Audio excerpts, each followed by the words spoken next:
It seems like a foreign concept to most of us in this community to avoid stacking any kind of gold. If any kind of gold we can get our hands on, it's probably a good idea to stack. But there are certain types of gold that you should avoid at all cost. But there's one particular kind that you want to stay away from no matter what. And we're going to talk about that particular kind in this video as we explore.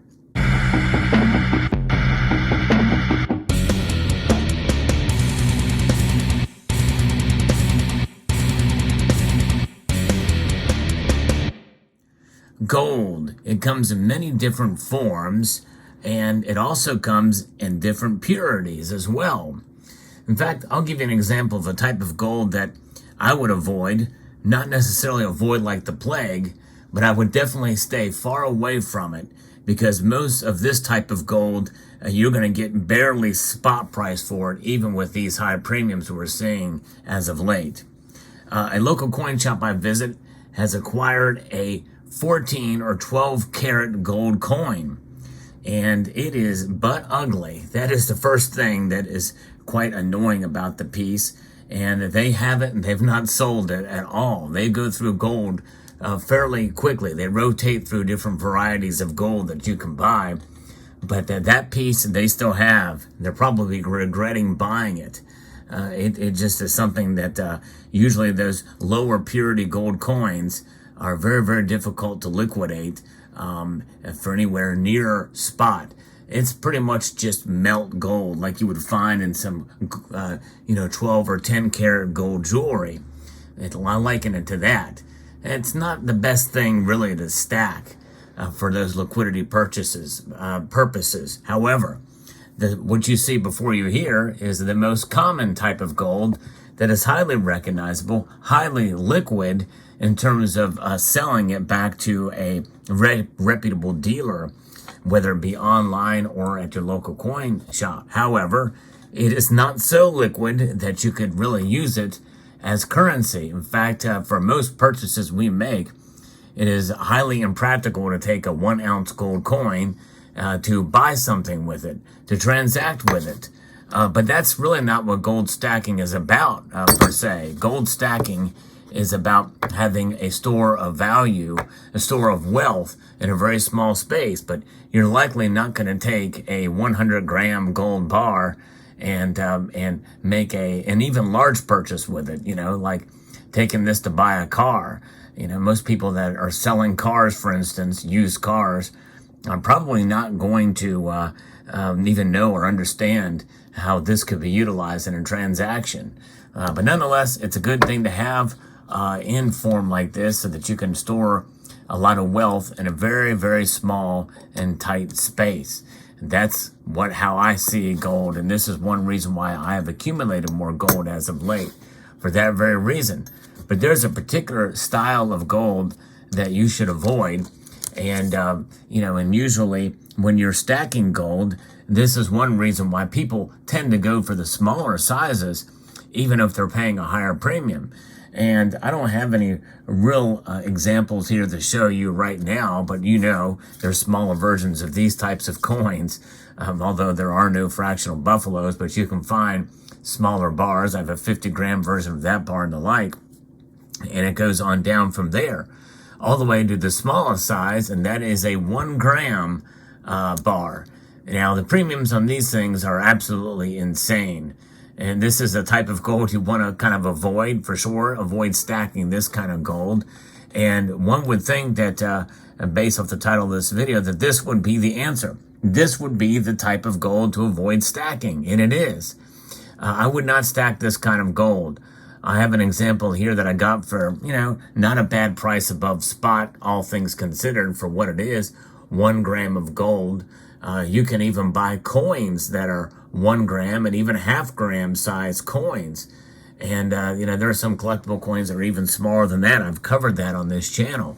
However, this is certainly one kind of gold that you should not stack. But I'm going to be talking about yet another type of gold that is even more avoidable, that you should avoid even more so than even the 1 gram types. Now, The reason why these graham bars are somewhat popular is because they can come in sheets. Like this is broken off from a sheet of a 10 or 50. And there's even these what are known as combi bars where they can be snapped off. And for transactions or for liquidity, it makes sense to be able to have something that you can just snap off like that, and that makes it a viable option. But it's not very often where that's going to be the case for gold, because that's where silver comes in. Silver can provide that avenue for liquidity in that regard. And so you're going to be paying a very, very high premium for these. But still, not the worst way to buy gold. What is the worst kind of gold to stack? Here it is. It's the Goldback. Yeah, that's right.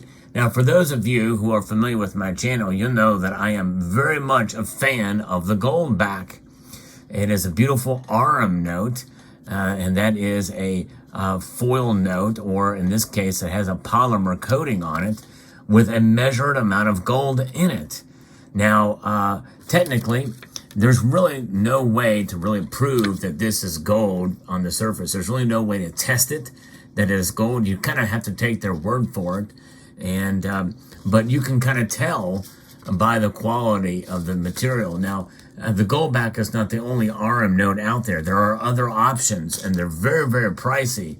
In fact, there's even some actual monetary gold notes, like Ghana has one. You can find them on websites. There's also different styles of Aurum notes that you can buy in both gold and silver.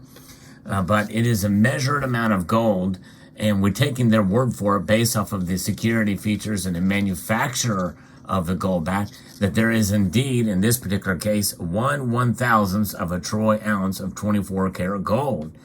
Certifiable based off the security features and the recognizability of the name and serial number that is unique to each of these notes. The Goldback is a great thing to have, but it's a great thing to have in your collection or for transactions, not for stacking. Now, the obvious reason why is the absolutely insane premiums on these. Yeah, that's right. There is a big premium on these notes, and understandably so. Just to manufacture them, there's not a whole lot of gold in it, and you're paying a crazy premium for them. But the reason why the Goldbacks work is not as a stackable item. They work as a collectible item because of the beautiful designs on them, and especially if you live in a state where they really don't honor or recognize gold for transactions. The Goldback's purpose is not the stack. They would readily admit that to you if they were here. In fact, I know that there's at least one person that is associated with the Goldback that does comment on this channel. I've actually spoken with the owner of the Goldback before, and they would both readily admit that this is not for stacking. This is for transacting. There's a big difference between using something to transact as a monetary asset as opposed to a store of value or as an insurance policy and the like. The liquidity is very different. These notes, the reason why you should not stack them is because it is still very, very early on in the phasing of the Goldback to be used as transactions, as money. And I'll give you an example. There are certain states, there's a handful of states that do recognize gold as a legal tender and as money, and so therefore they are allowed to be transacted there freely. However, most certainly, there's only a select few businesses in those states that will accept and transact the Goldback. Let me repeat that, because this is a very important thing. The Goldback's implementation is still in its infantile stages. It is just beginning. It is a growing trend, but only a few select businesses in the states where they are honored and recognized, like Nevada in this case, only a few businesses transact in the Goldback. And you can go to goldback.com to see what businesses will take part. And by the way, how you can order Goldbacks for what is known as the exchange rate. the gold-back exchange rate. That is the secret. That is the key to its success, because these trade for above the actual price of gold. They are based and they are honored by most businesses by their exchange rate. Last time I checked, it was somewhere in the neighborhood of $4 per goldback. So that means that there are going to be some businesses, or most of those businesses, will honor the value of these being priced at $4 each. And it fluctuates to extent with the price of gold, but they honor that so that it can be done essentially in exchange, so that you're not losing any money. In other words, fiat, Federal Reserve notes, whenever you go to buy these things in order to transact. That's what it's about.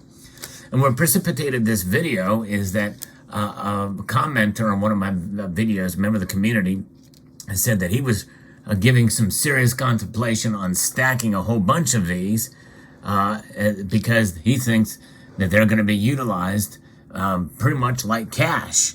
And the goldback is nowhere near mature enough to be utilized in that regard, even in the states where they're recognized. In other words, Nevada is just not, there's only a few places in Nevada where you can transact the goldback.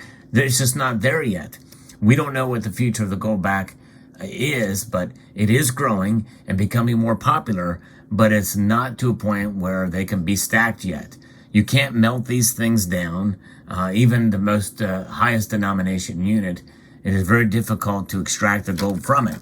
So they are what they are. They have the intrinsic value of the gold contained in them only so much as that people have faith in them, because it's very difficult to get the gold out. So I would not stack these. If you're a collector, hey, no problem. You're paying a very high premium, but you're enjoying the collectability, the art, the historical value, because, hey, even if the goldback disappears next year and fizzles out, there's some history that's been going on since about 2019 with these things. I don't see it fizzling out anytime soon. It is a great way in order to, as an experiment in using gold as money, the goldback. And so there it is. But nonetheless, it's okay to transact, but not a good idea to stack. In fact, I would avoid it like the plague. Do not stack goldbacks. But there you have it. But it is okay and definitely encouraged to stack gold, like the forms you see here. So I hope you found this video insightful, informative, and educational. What not to stack, and the best type of gold to stack by default is definitely pieces that you see here, especially in the 1 ounce variety, because you're paying the lowest premium above spot, and you get very little savings even when you go up to 100-gram bars and the like. So there you have it. I hope you found this video insightful, educational, and informative. I'd like to extend a multitude of gratitude to each and every one of you for taking the time to watch, and to encourage you to please rate, share, comment, and subscribe.